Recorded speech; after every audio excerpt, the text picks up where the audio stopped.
Здравствуйте, я Станислав Кузнецов, приветствую вас на своем канале.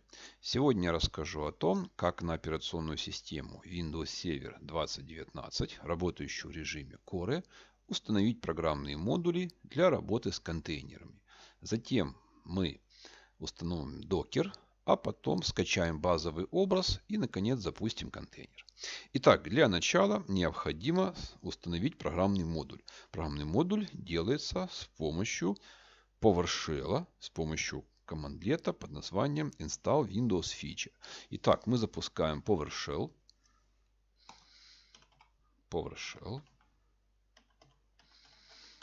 И запускаем командлет Install Windows Feature.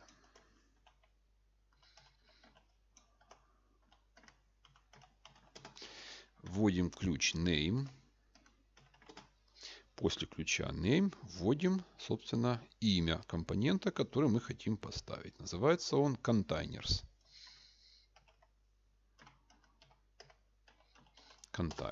Запускаем на установку. Итак, процесс пошел. Вот после того, как отработает, необходимо будет сделать перезагрузку. Вот, и после перезагрузки непосредственно будем ставить докер.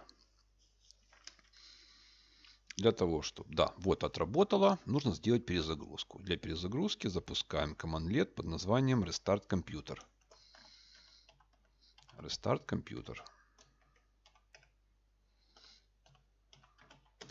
С ключом Force насильно. И отправляем на перезагрузку. После перезагрузки идет работа с компонентами. Вот, запускаем, нажимаем Alt-Ctrl-Delete. И вводим пароль.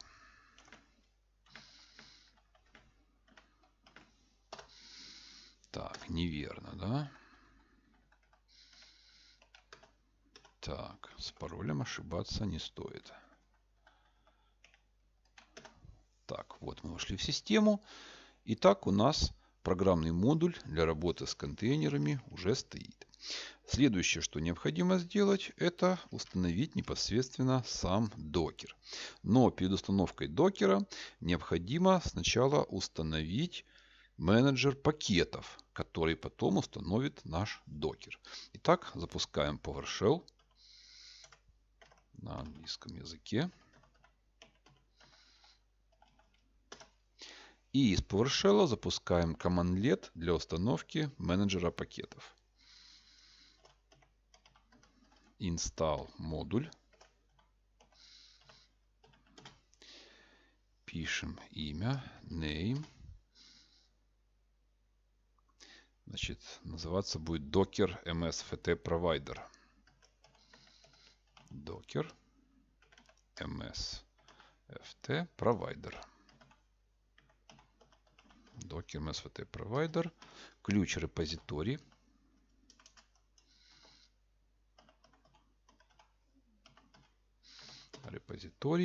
И указываем PS Gallery. С ключом Force, то есть насильно. И ждем, пока у нас установится менеджер пакетов. Итак, спрашивают при установке, хотите продолжить? Да, жмем Yes. Enter. И процесс пошел дальше. Итак, менеджер пакетов у нас установился. Следующее, что необходимо сделать, это скачать и установить непосредственно сам докер. Делается это с помощью командлета под названием Install Package. Так, вводим Install Package. Вводим аргумент name и имя docker. Также вводим аргумент provider name.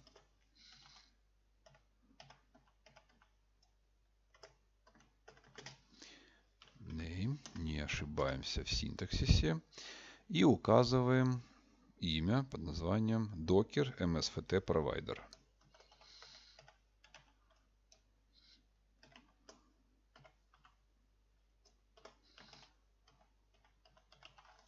Запускаем. И процесс пошел. Да, говорим, что нажмем А, то есть да для всех, Enter, и ждем, пока установится докер.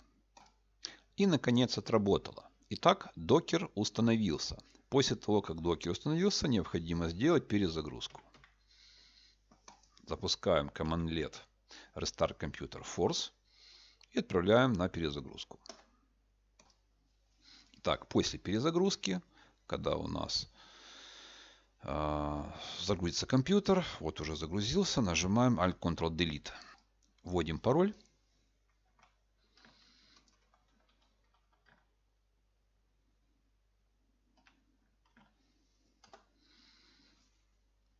И после ввода пароля следующий этап после установки докера – это загрузка базового образа. А чтобы посмотреть, какие базовые образы существуют, вводим команду docker search. Вводим PowerShell.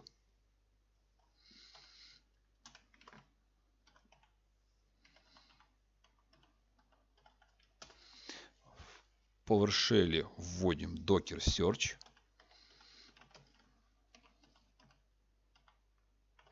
И вводим фразу, как мы будем искать, Microsoft.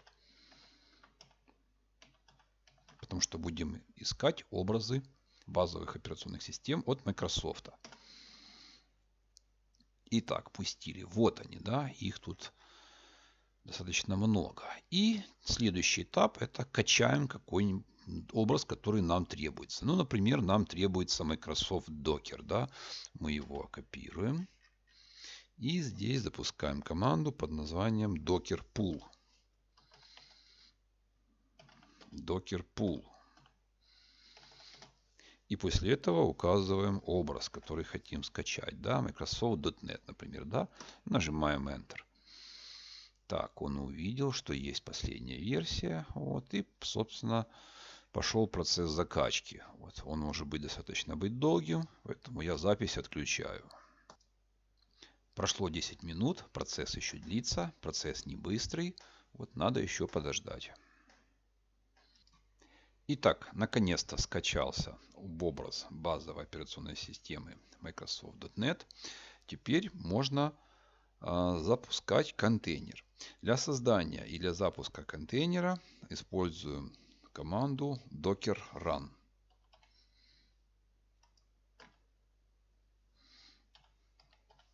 Docker run. Вводим параметры IT. Параметр I, значит, говорит докеру создать интерактивную сессию с контейнером, а параметр T, значит, открывает окно терминала в контейнере. И здесь вводим имя образа операционной системы, который мы хотим запустить. В данном случае это Microsoft.NET.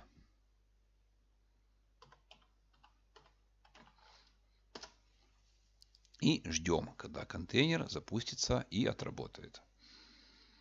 Итак, вот он уже запустился как раз и отработал.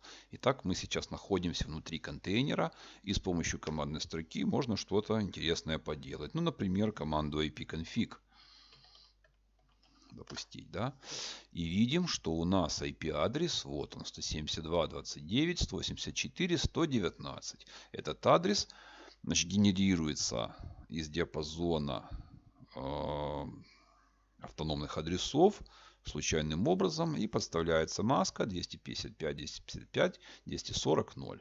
Это доказательство того, что мы сейчас находимся в контейнере. Чтобы выйти из контейнера, можно в принципе нажать Exit. Но при этом получится что? Мы выйдем из контейнера и, соответственно, контейнер закроется, да, остановится. Чтобы выйти без остановки контейнера, нужно просто нажать Ctrl-P и Ctrl-Q. Вот у нас изменился вот строка приглашения. Это признак того, что мы из контейнера вышли. И если мы сейчас запустим команду ipconfig,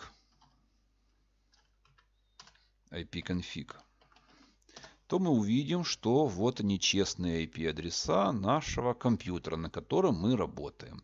А 172.29 это адрес IP-адрес контейнера. Вот, как видите, создался подключение новая сетевая карта 129.176.1, вот, благодаря которому мы и общаемся с контейнером. Итак, чтобы посмотреть, какие же запущены у нас сейчас контейнеры, мы вводим команду docker ps. Команда docker ps. И видим, вот он, наш контейнер, он запущен.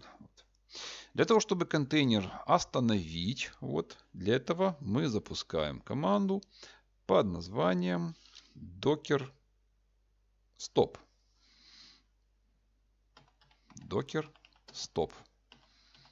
И указываем идентификатор контейнера. Идентификатором является вот это вот 6-байтовое число. Docker stop.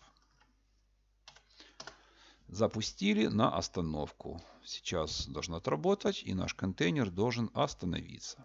Итак, отработал. Проверяем Docker PS. Видим, что никакой контейнер сейчас не работает. Вот. Посмотрим, какие контейнеры у нас существуют. Видим, что контейнер у нас есть. Вот он. Но он в неактивном состоянии, так как он не работает. Мы также можем запустить другой экземпляр контейнера. Вот с той же самой базовой операционной системой.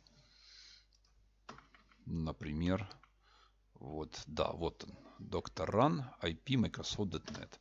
Вот. И у нас получится, что вот он, мы туда запустили. Опять-таки нажимаем Ctrl-P,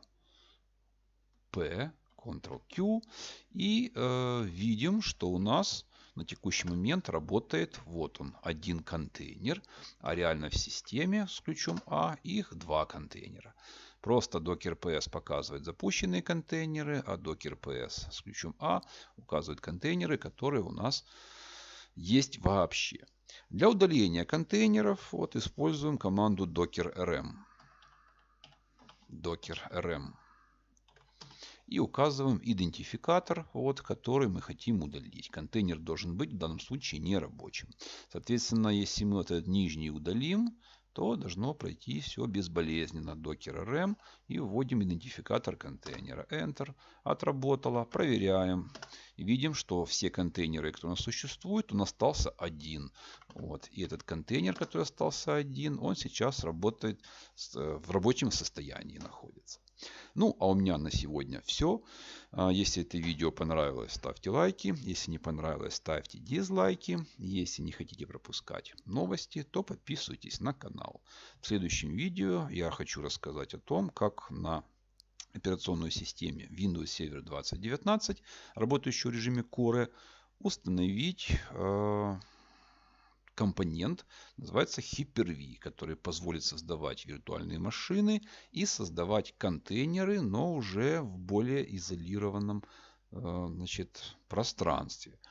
То есть в данном случае у нас каждый контейнер, если я представлял, копию операционной системы вот, и копию ядра операционной системы, то контейнер, который изолирован в Hyper-V, вот, у него будут разные ядра вот, для каждой базовой операционной системы.